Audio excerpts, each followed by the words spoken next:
Mga kaibigan, tutunghayan po ninyo ang ating pong live coverage sa Palasyo po ng Malacanang. Ako po inyo pong lingkod, Julius de Samboron. Ngayon pong araw po na ito, ginaganap po sa Palasyo ng Malacanang ang 2016 Search for Outstanding Individuals, kung saan nga po ito pong event na ito na 2016 Metrobank Foundation Outstanding Filipinos ay lalawakan po at pangungunahan ni Pangulong Rodrigo Roa Duterte. Diyan po yan sa Rizal Hall po ng Palasyo ng Malacanang. Ang nakatakda pong schedule ngayon pong araw po na ito diyan po sa Malacanang ay nakatakda pong pangunahan ng isang opening remarks ni Mr. Anicieto Sobrepeña. Siya po ang Pangulo po ng Metrobank Foundation Incorporated, at pagtapos po nito ay ipapakita po dito po sa seremonyas itong mga awardees o ito pong 2016 Metrobank Foundation Outstanding Filipinos.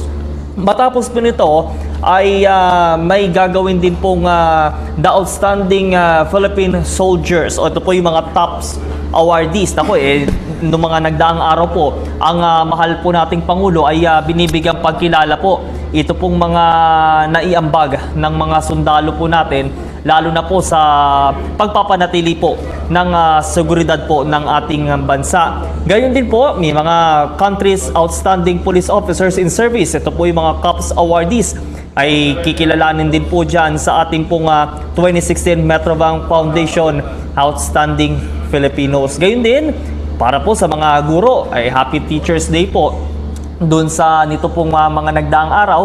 At bilang pagkilala po sa kanila, meron din pong mga awardees para po sa ating Search for Outstanding Teachers. Ito po ay ang SOT kung tawagin. Response on behalf of the 2016 Metrobank Foundation Outstanding Filipinos, ito po ay ipakikilala itong si Police Senior Superintendent Jimwell Siason. Siya po ang 2016 Country's Outstanding Police Officer in Service Awardee. At pagtapos po niyan ay ipakikilala po ni Executive Secretary Salvador Medialdea ang ating mahal po na Pangulo Rodrigo Roa Duterte para po sa kanya pong pagbibigay ng talumpati. Natutunghayan po ninyo po mga kaibigan sa ating pong live coverage. Ito pong 2016 Metrobank Foundation Outstanding Filipinos. Live po yan, direkta po mula sa Palasyo ng Malacanang. At gayon din, dito po sa ating pong programa po ngayon, nung mga nagdaang araw po, dito nga po sa Metrobank Foundation Search for Outstanding Filipinos, ay nabibilang po itong mga guro, mga policeman, at maging po yung mga sundalo. Tigsa 10 po tigsa 10 kada kategorya. Ito pong pinipili. At noong ika-5 po ng Setyembre, umakyat sa entablado ito pong 10 guro, mga profesor na nagwagi po dito po sa Metrobank Foundation Outstanding for Teachers naman. Kasama sa pinarangalan nga po, itong ay yung mga nahirang din na mga country's outstanding police officer in service at yung mga sundalo. Alam niyo po mga kaibigan, ito po mga ganitong event ay na pagbibigay po ng parangal at pagkilala po dun sa ating mga nahuwarang guro. Ay, sila po ang tumatayo po nating pangalawang magulang habang sila po ay habang tayo po palang lahat ay nasa eskwelahan. At syempre, nung tayo po naman ay dumaan po sa elementarya hanggang sekundarya, sila po ang gumagabay po sa atin. Lalo na po doon sa mga kabataan para hindi rin sila malayo ng landas at makuha po nila at makakamit po nila ito pong kanila pong ninanais sa kanila pong buhay. At syempre, tayo pong lahat, pinasasalamatan po lang, hindi lamang po ito pong mga ganitong seremonyas, kundi lahat po tayo. Nagbibigay-pugay po tayo sa ating mga guro, diba? At lalo na po personal po natin na nakasama po natin sa ating pong buhay habang po tayo ay nag-aaral. Gayon din po, ito pong ating mga pulisman, ito mga otoridad po natin na 24 oras po, umaraw man, umulan, tirik man po yung araw sa umaga o kaya po sa 10 oras po ng gabi na tayo nga po yung nagpapahinga, sinisiguro po nila na ang kaligtasan po ng bawat isa po sa atin ay napapanatili.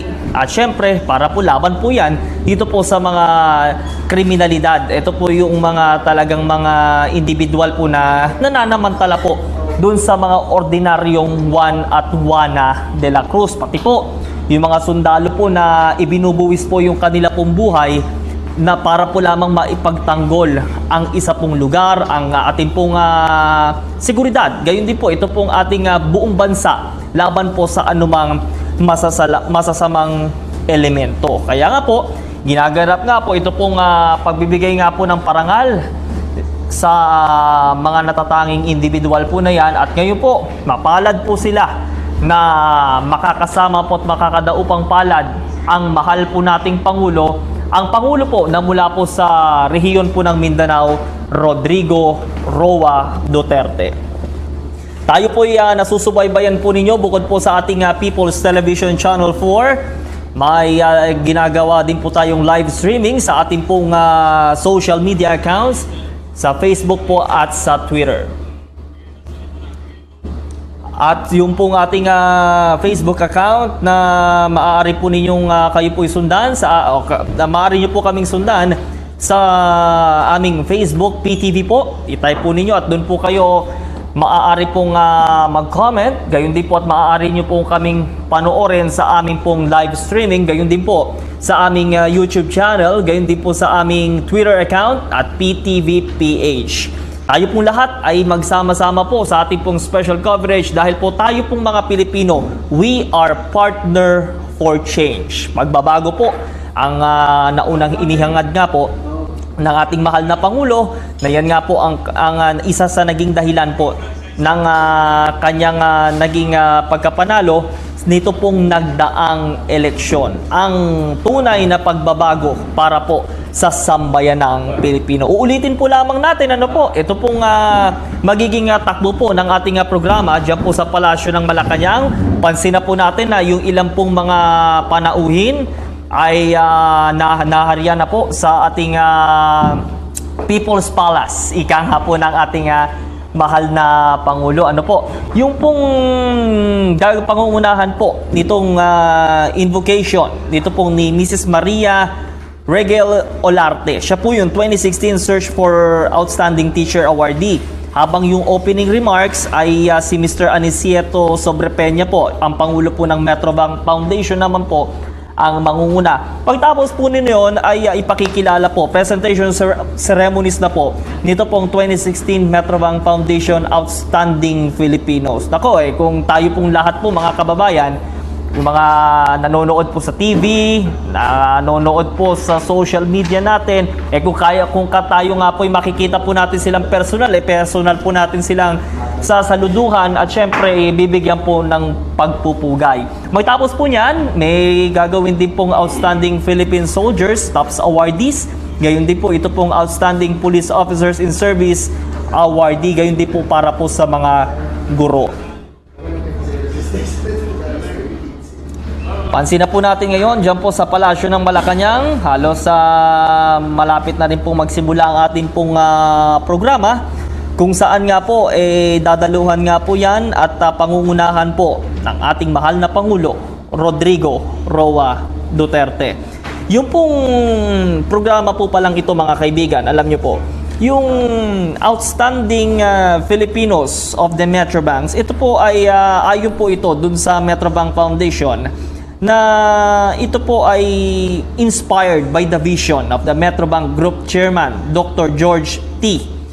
Nung pong sa Metrobank Foundation continuously nurtures excellence. Ito po yung talagang karangalan po at ipinagmamalaki pong nating lahat. Yung mga Pilipino po natin, mga kababayan po nating Pinoy na nagpapakita po, nagpapamalas po ng kanilang galing and empower them to realize their dreams and inspiring others to aspire and succeed. Siyempre, yung pong pagbibigay po nila din ng inspirasyon para po sa ating lahat, sa mga kababayan po natin na kahit anuman po ang dagok po na dumating po sa inyong buhay ay hindi po yan hadlang para po makamit po ninyo ito pong inyong inaasam-asam, ito pong inyong pong mga pangarap sa buhay. At syempre, paano po natin makakamit yan? Abay, una po sa lahat, dapat po sumunod po tayo at dapat maging maayos po ang ating buhay. Una, sa mga magulang po siguruhin po ninyong ang inyong pong anak para po sila po baka po susunod na itanyag na pong guro, galing na guro at maayos na pulisman at maging sundalo. Dapat po iwasan po nung inyo po mga anak, siguruhin po ninyo na umiiwas po yan sa pagkalulong po sa illegal na droga. Ang Pangulo po natin, ang mahal po nating Pangulo ay seryoso po sa kanya pong ginagawang kampanya para nga po maiwasan ito pong maubos na itong illegal na droga sa bansa na siya nga pong sumisira sa peace and order po ng Republika ng Pilipinas, gayon din po sa kinabukasan ng ating mga kababayan. So ngayon po ay tuloy-tuloy po ang ating programa dito po sa Palasyo po ng Malacanang, kung saan nga po ay hinggil pa rin po yan sa pag-award, pagbibigay po ng parangal at seremonya sa Metrobank Foundation sa ilang mga natatanging individual. Ang Metrobank Foundation po pala nito pong mga nagdaang araw ay inanunsyo ito pong mga nanalo nga po doon sa kanilang search for outstanding teachers. Yung kinabibilangan po yan nung 4 na elementary, 4 na secondary school teachers, 2 profesor mula po sa matataas po na universidad ang nanalo po. So the winners joined the rank of 346 outstanding teachers magmula po 1985 at ito they will be conferred o sila po'y makakatanggap ng gold medallions, trophies at cash prize na umaabot po sa ₱250,000 bawat isa. Ito pong 2016 search produced first-time winners po mula po sa Caloocan City, Oriental Mindoro at maging po sa Lingayen sa Pangasinan. Sa elementary competitions, ito po yung mga nanalo po. Sina Winona Diola of De La Salle Santiago Zobel School, Muntinlupa po yan. Rugeline Cansino of Lingayen 1 Central School, Lingayen, Pangasinan. Josephine Obseñares of Butuan City Sped Center, Butuan City, Agusan del Norte. At si Arnold Rosales of Francisco Melgar Memorial School of Nauhan, Oriental Mindoro. Yan po ay pawang po dun sa elementary competition. Habang ito pong sa secondary competition, ang mga nagwagi po ay sina Dr. Roy Basa of Negros Occidental High School. Congratulations po Bacolod City, Negros Occidental po yan galing. Ito naman po si Ginoong Nelson Aguyaoy of University of the East Elementaries and High School Department ng Caloocan City po, UE Caloocan. Maria Regale Olarte of Muntinlupa National High School, Maine. At si Dr. Catherine Faith Bustos of Nueva Vizcaya General Comprehensive High School ng Bayumbong, Nueva Vizcaya. Habang ito pong si Dr. Ernelea Cao of University of the Philippines, Diliman ng Quezon City. Naku, malapit lamang yan mula po dito sa Broadcast Complex. Congratulations po, Dr. Cao. At si Dr. Mark Anthony Torres of Mindanao State University, Iligan Institute of Technology sa Iligan City, Lanao del Norte. Yan po, isa na po yung winners for the higher education competition.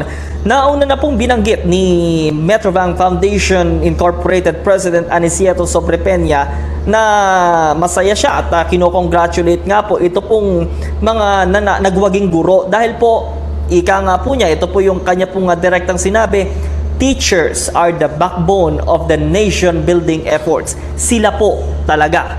Kaya nga po, lahat po tayo nagbibigay pugay eh. Gaya nga po nung nabanggit ko po kanina, sila po talaga ang bukod po sa ating mga magulang, ang tumatayo din pong pangalawang magulang at humuhubog po sa isang estudyante para po mapagtagumpayan niya yung kanya pong pag-aaral, makamit po niya ito pong kanya pong inaasam-asam sa buhay.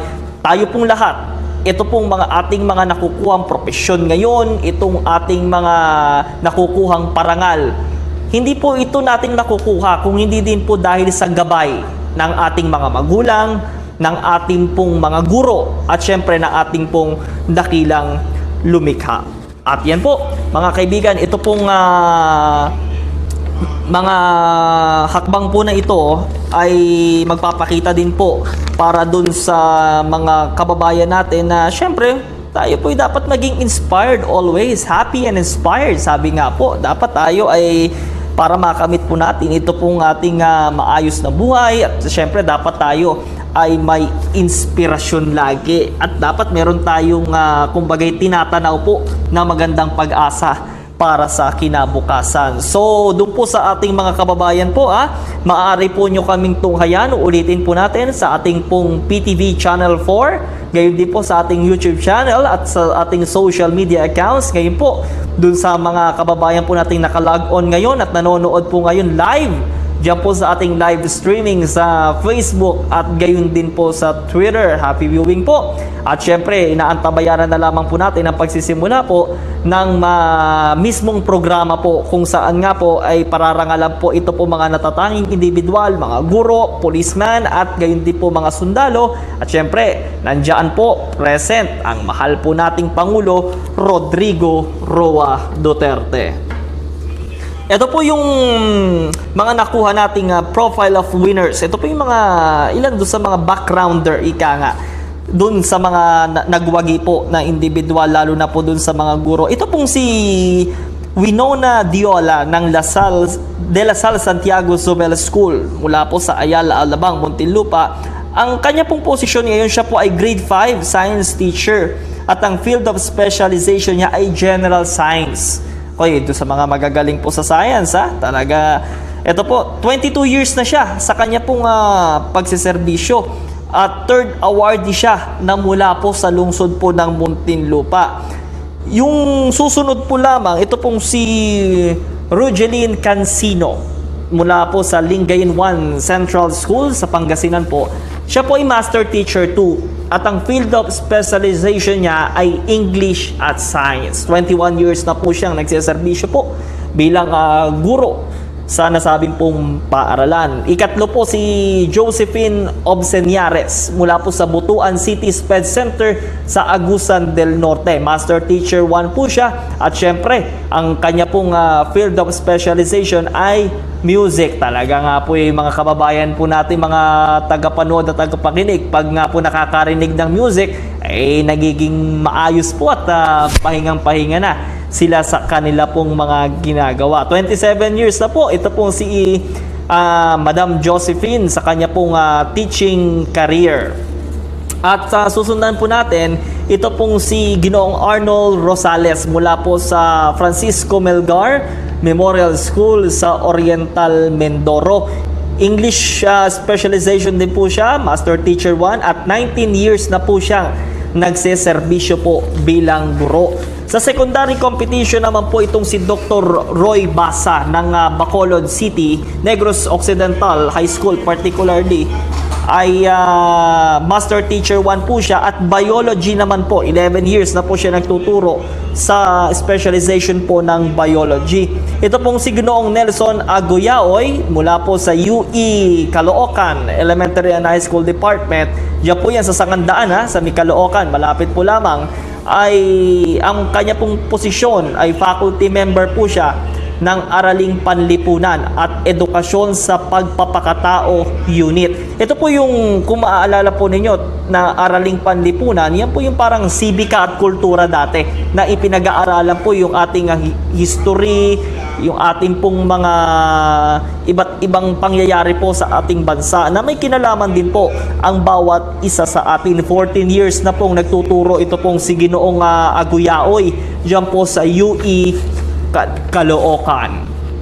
Si Ma'am Maria Fe Regalay Olarte po ng Muntinlupa National High School, Poblacion 1 Muntinlupa. Ang kanya pong posisyon ngayon ay Teacher 1 ng Physics. 11 years na po siya at siya po yung pangalawang awardee mula po sa Muntinlupa City. Alam niyo po, kung ako yung estudyante nitong mga nababanggit po nitong mga guro, proud na proud ako dahil ito yung kumbaga teacher ko yan. Gaya nga nung mga kung mapaparangalan nga syempre maalala natin nung tayo din na estudyante, kung mapaparangalan nga yung iyong section dati sa classroom, proud ka na. Sabi mo, parte ako niyan. Lalo pa kaya kung teacher mo mismo itong bibigyan ng parangal na kikilalanin dahil sa kanyang huwarang katangian. At yung mga estudyante nito, for sure nito, proud na proud sa kanilang mom and sirs. Siguro kakantsawan na sila na magpa-blowout na matapos nga po ito pong programa pong ito. Ito naman po si Dr. Catherine Faith Bustos ng Nueva Vizcaya General Comprehensive High School ng Nueva Vizcaya, Bayumbong. Master Teacher 1 po siya at ang kanyang field of specialization ay sa larangan po ng Ingles. 11 years na po siya at siya po yung pangatlo dun sa mga third awardee po siya mula po sa Bayumbong, Nueva Vizcaya. At dun sa higher education naman, Universidad po ng Pilipinas, si Dr. Ernelea Cao. Itong si Dr. Cao po ay Professor 12 ang kanya pong posisyon ngayon at Biology Genetics ang kanya pong field of specialization. 36 years na po siyang nagtuturo. Ito'y matagal na po. Ika nga, at masasabi na po natin isa na ito dun sa mga matuturo natin. Kung tayo nga po sa larangan po ng industriya ng pamamahayag, batikan na ito. Kumbaga, itong 36 years na po. At siya po ang ika-44th na awardee na mula po sa lungsod po ng Quezon. At itong ika-10, last but not the least, Mark Anthony Torres. Dr. Mark Anthony Torres, congratulations po mula sa Mindanao State University, Iligan Institute of Technology sa Lanao del Norte po. At siya po ay Associate Professor 5 at ang kanya pong specialization ay Biology. 11 years na po siyang nagtuturo at syempre ika-5 po siyang awardee mula po sa Iligan City. Mula nga po sa Mindanao yan, talagang nakaka-proud nga po dahil bukod nga po kay dun sa ating kay Dr. Mark ay ang Pangulo po natin ay galing din po ng Mindanao at syempre proud na proud din po ito po mga kababayan natin sa Mindanao. Assalamualaikum po doon sa mga kababayan natin dyan po sa Mindanao. Ngayon po yung nanonood at nakikinig po sa ating pong programa dito po sa PTV4 kung saan nga po ay may ginagawa po tayo ngayong special coverage. Muli ako po ang inyong pong lingkod, Julius de Samboron, ang inyong pong makakasama po muna pansamantala dito po sa ating live coverage po direkta mula po sa Palasyo po ng Malacanang. Ito po yung presentation o yung awarding ceremony po ng Metrobank Foundation dito po sa mga natatanging individual, teachers, policemen and soldiers po kung saan nga po ay inaasahan po ang pagdalo po ng ating mahal na Pangulo Rodrigo Roa Duterte.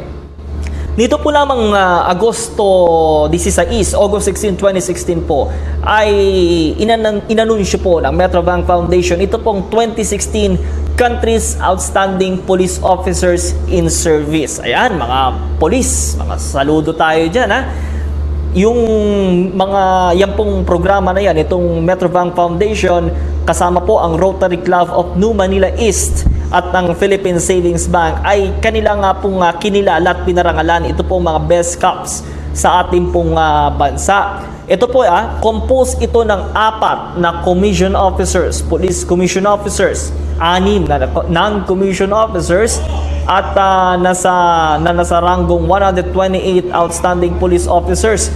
At ito po kumbaga